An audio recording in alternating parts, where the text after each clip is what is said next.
Un peu de soleil, c'est ce qu'il manquait pour sortir cette moissonneuse batteuse. En cette fin juillet, après une météo capricieuse, la récolte de blé a 10 jours de retard. Au jour d'aujourd'hui, là, on peut regarder dans les parcelles, il en reste les trois quarts des céréales, que d'habitude c'est fini. Dans la région, tout est battu. Car d'habitude, la saison des moissons bat son plein. Retard des récoltes, prolifération de mauvaises herbes, sol humide, toutes les conditions sont réunies pour un blé de moins bonne qualité. On voit la couleur, il est, au lieu d'être bien jaune, il est pas jaune. Et on voit il a très peu de grains et tout rachitif. En fait, on appelle ça rachitif. Donc là, il y a la moitié de son énergie qui n'est pas dedans. Donc le rendement ne va pas être là parce qu'un grain doit être bien rond, bien plein. Et là, ils ne sont pas pleins.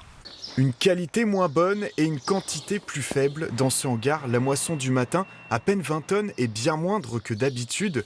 La quantité de blé récoltée par Michael Marchand pourrait passer de 400 tonnes à 150 tonnes cette année.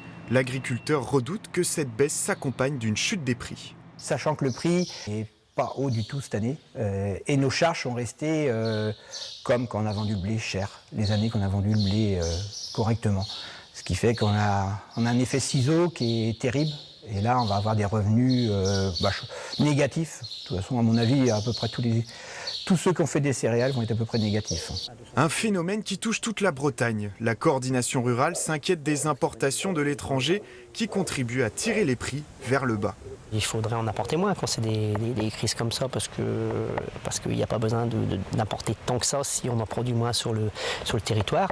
Et si on en apportait moins, on maintiendrait les prix vers le haut. Parce qu'aujourd'hui, qu'il y ait une baisse de rendement, si les prix les compensaient, ce serait moins dramatique. Dans un communiqué, la coordination rurale réclame une réunion avec le ministre de l'Agriculture pour réfléchir à un plan de sauvetage de la filière céréalière.